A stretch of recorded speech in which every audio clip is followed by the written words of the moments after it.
اللہ اللہ اللہ اللہ اللہ اللہ اللہ اللہ اللہ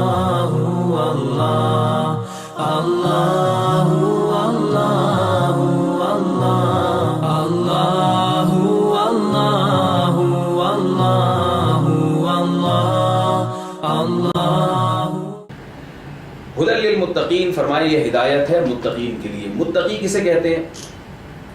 عربی میں یہ جو متقی لفظ ہے یہ وقایہ سے نکلا ہے۔ وقایہ کا مطلب ہوتا ہے بچانا۔ ایک لفظ عربی میں استعمال ہوتا ہے صیانت، صیانت کا معنی بھی بچانا۔ وقایہ صیانت سے اوپر کی چیز ہے، یعنی کسی کو بہت اچھے طریقے سے، بہت پورے طریقے سے محفوظ کر لینا، اس کو وقایہ کہا جاتا ہے۔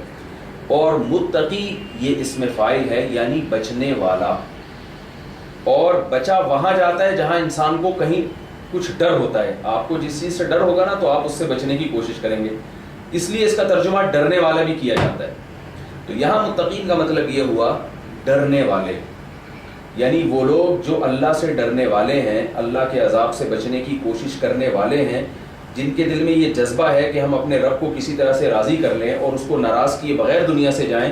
تو اللہ فرماتے ہیں جس کے دل میں یہ جذبہ ہوگا اس کو اس قرآن مجید سے ہدایت ملے گی، یعنی اس کو سیدھے راستے پر چلنے کی توفیق ملے گی۔ تو یہاں اللہ تعالیٰ نے بتا دیا کہ تم قرآن مجید کی تلاوت کا اور درس کا آغاز کر رہے ہو، تو اگر تمہارے دل میں اللہ کا خوف ہوگا اور تم سیدھے راستے کے متلاشی ہوگے تو تمہیں اس سے سیدھے راستے پر چلنے کی توفیق بھی ملے گی۔ اور اگر تمہارے دل میں خوف ہی نہیں ہے، تمہیں اللہ کے سامنے جواب دہی کا احساس ہی نہیں ہے، تو پھر تم اس قرآن کو سن کے یا اس کو پڑھ کے جو ہے ایک کان سے سن کے دوسرے کان سے نکال دو گے، اور تمہیں اس پر سیدھا راستہ نظر تو آئے گا مگر اس پہ چلنے کی تمہیں توفیق نہیں ملے گی۔ بعض حضرات نے للمتقین میں المتقین کا ترجمہ یوں بھی کیا ہے کہ جو متقی بننا چاہتے ہیں۔ عربی میں بعض دفعہ کسی کام کا اطلاق کیا جاتا ہے اور اس کام سے اس کام کا ارادہ مراد ہوتا ہے۔ جیسے قرآن مجید میں آتا ہے کہ یا ایھا الذین آمنوا اذا قمتم الی الصلاۃ فاغسلوا وجوہکم وایدیکم الی المرافق۔ اے ایمان والو، جب تم نماز کے لیے کھڑے ہو تو وضو کرو۔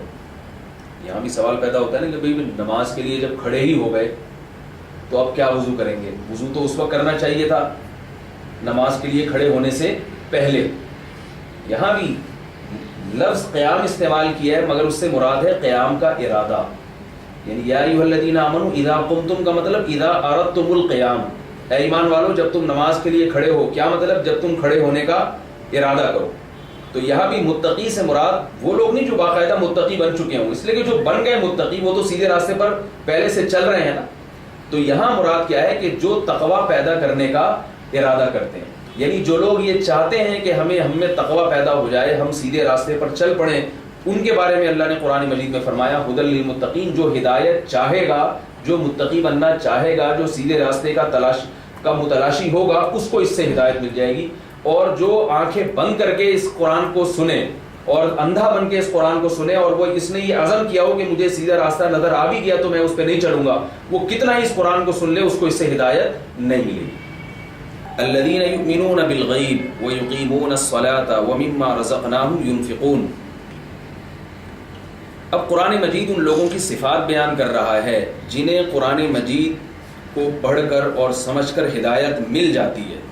یہ صفات اس لیے بیان ہو رہی ہیں تاکہ ہمیں پتہ چل جائے کہ قرآن سے ہدایت حاصل کرنے والے لوگ کتنے اچھے ہوتے ہیں اور معاشرے میں ان کی کیسی بہترین صفات ہوتی ہیں اور کیسی اچھی صفات کے وہ حامل ہوتے ہیں، کہ وہ اپنے رب کے حقوق بھی پہچانتے ہیں اور اس پر بھی عمل کرتے ہیں، اور وہ انسانیت کے لیے بھی خیرخواہ ثابت ہوتے ہیں۔ ان میں دونوں کا جذبہ ہوتا ہے، اپنے پیدا کرنے والے کے حقوق پورے کرنا، اس کی عبادت کرنا، اور اللہ نے اس کے علاوہ جتنی مخلوق پیدا کی ہے اس مخلوق کی خیرخواہی کا بھی اس میں جذبے کا ہونا۔ تو یہ ہدایت یافتہ لوگوں کی سب سے بڑی اور سب سے پہلی علامت ہے، اور اس میں حکمت یہ بھی ہے تاکہ ہم ان لوگوں کو دیکھ کر ان جیسا بننے کی کوشش کریں اور ہمیں قرآن مجید پر اطمینان نصیب ہو جائے کہ قرآن ہمیں جس ہدایت کے راستے کا بتا رہا ہے وہ راستے نہیں ہیں جو بعض دیگر مذاہب نے بتائے ہیں کہ آپ دنیا سے بالکل کنارہ کشی اختیار کر لیں یا آپ اپنا حلیہ بالکل تبدیل کر لیں یا آپ معاشرے سے بالکل کٹ جائیں، بلکہ قرآن مجید جس ہدایت پہ چلنے کا حکم دے رہا ہے وہ ایسی ہدایت ہے جس پہ ہم بھی چل سکتے ہیں اور اس پہ چل کے ہم معاشرے کا ایک اچھا فرد بن سکتے ہیں۔ اللہ اللہ اللہ اللہ اللہ